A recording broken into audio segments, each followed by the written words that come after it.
All right. A ball's thrown upward with an initial velocity of 64 feet per second from an initial height of 80 feet. The question to be answered really is hidden in B, but section A kind of tells you what to do. Math textbooks seem to do that. So what you're going to do is find the position function given the height s as a function of time t. All right, so let's just get our head together, right? Let's diagram our ladder first of all, and get things together. What we're doing. Who's so we know that we go up and down the ladder. Semester 1, we went down the ladder, we took the derivative, and let's refresh that. So we realize it goes in the same direction. So we started off at position, and we took its derivative. So how quickly is position changing? And we decided that was speed. Velocity, meaning it's got a direction also. Then how quickly is velocity changing? That is acceleration. Taking the first derivative and the second derivative respectively. Now, second semester, we're going up, taking the first integral, getting our C value, finding information, figuring out what that C is, plug in for a particular solution, climb up again. So a ball's thrown with an initial velocity of 64 feet per second from a height of 80 feet. So let's just kind of diagram that situation. All right, that's just going to be 80 feet right there. And it's going to be thrown like this. Find the position function. Well, that's awkward because we don't have a lot of information. But what we do know is this ladder. And without getting too physicsy, but we can't keep them apart, we know that acceleration due to gravity here on Earth is constant. Constant, so it's always the same. So physicsy people, we have to neglect air resistance for this class.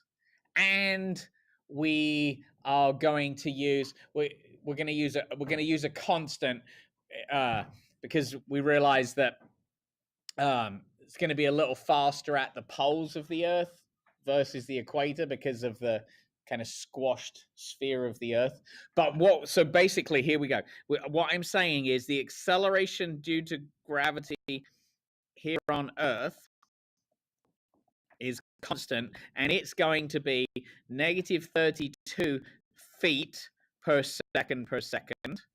And if I were given in units of meters, it would be negative 9.8 meters per second.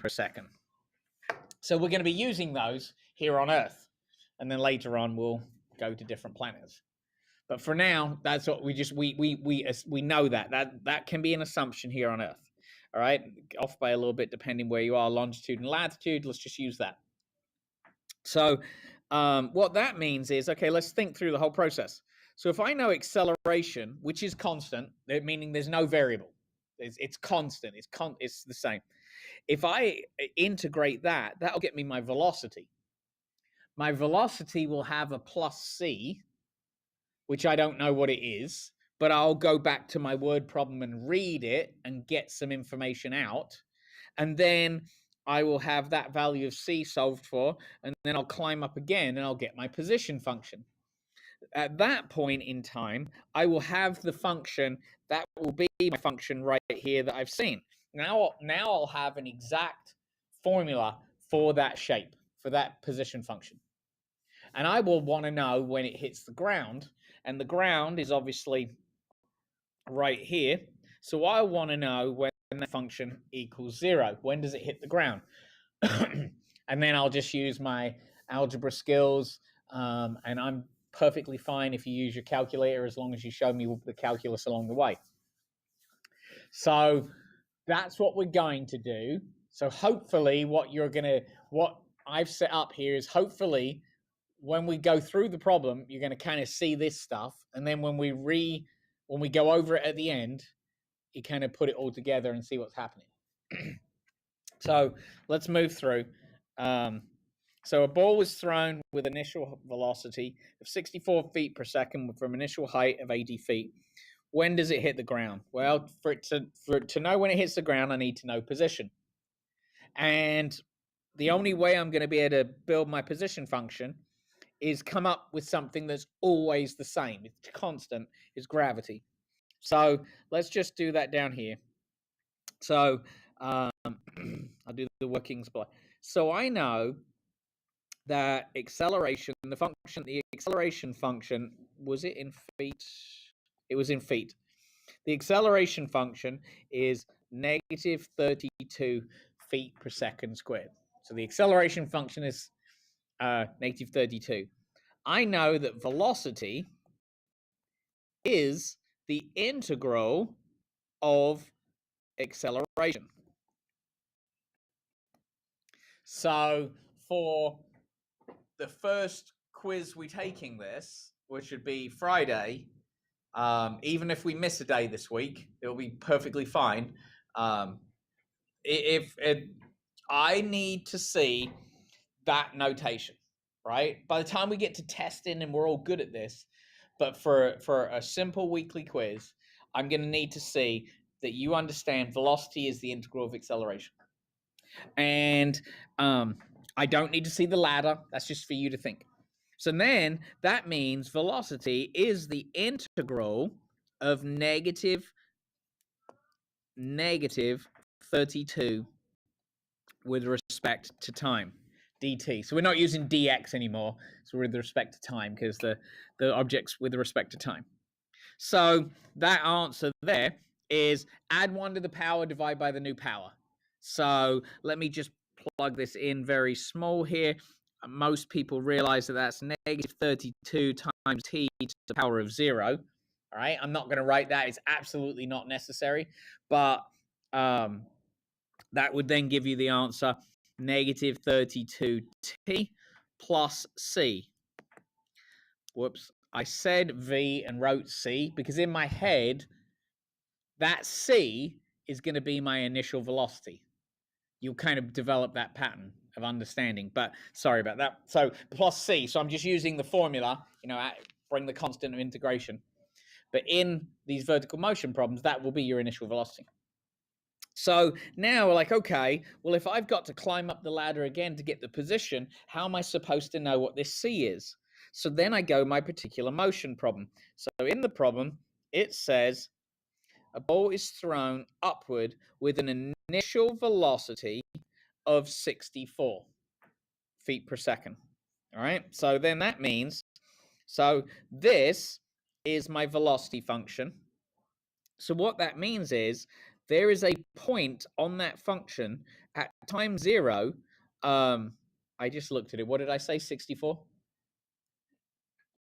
There's a height, there's a point on that function 0, 64. The velocity function, its initial velocity is 64. So I set v of 0 equal to 64. So let's go ahead and do that.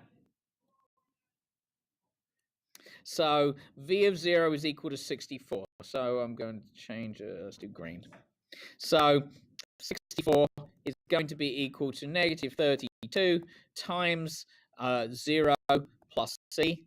Now you can see why that's going to be initial velocity. Let's just change that to initial velocity so you can see it. That c will be initial velocity. So 64 is equal to v sub 0, commonly known as our constant of integration. That's initial velocity.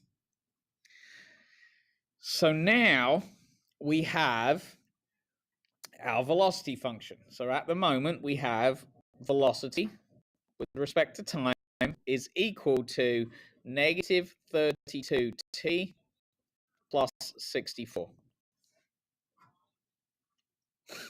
We don't want to know the speed of anything. The question didn't ask that.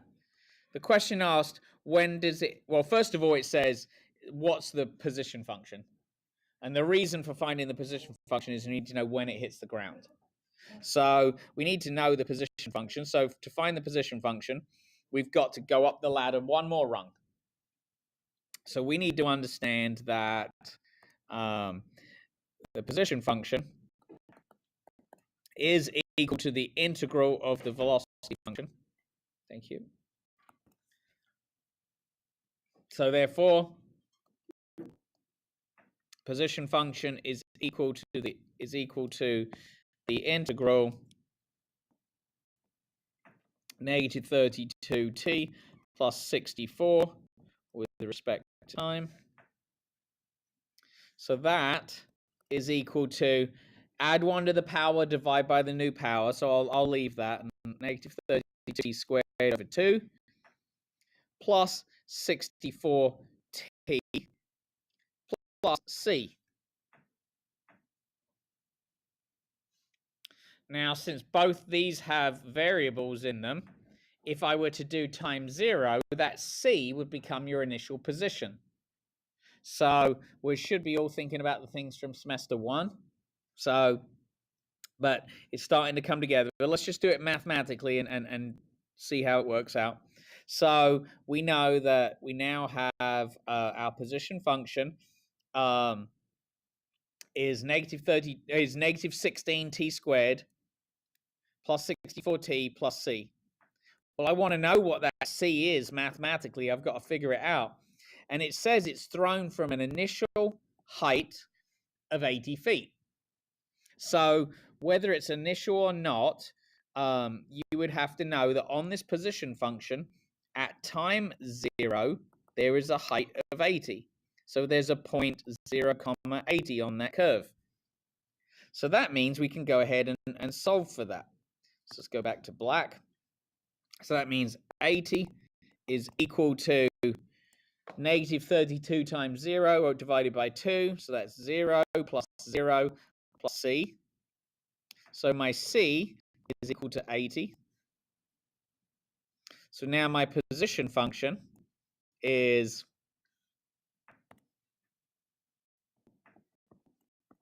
negative 16t squared plus 64t plus 80. Okay, so you've done the bulk of the work now for the credit. We've got one more thing to show me for test points. So you'll have to show me S of t equals 0. And from that point, you can go into your calculator and find it.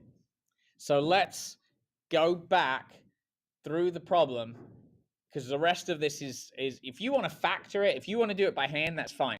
But you are not required. So let's just go back through the problem. We want to know when it hits the ground. That's the ultimate goal of this problem.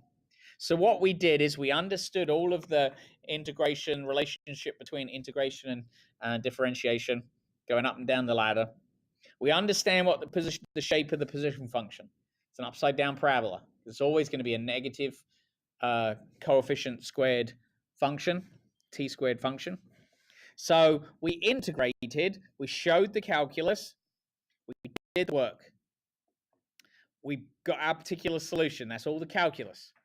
We then integrated again, calculus, we got our c value. We now have the position function. The goal was, when does it hit the ground? So when is it equal to 0? At this point, if you've got this work and I can see this on your paper somewhere, right? Then the next thing can be the answer. So all you have to do right now, and you are going to do this, plug it into your calculator and find the time that it hits 0. So use your favorite algebraic method. I personally like putting the function in y1, putting 0 in y2, or whatever I'm trying to intersect with, and then calculating when that happens. Like sometimes I might ask you, when is it still 15 feet above the ground? You know, but for right now, So go ahead and do that for me. And I believe the answer was 5. I already did it. So I believe the answer is 5. So if you don't get 5, let me know, please.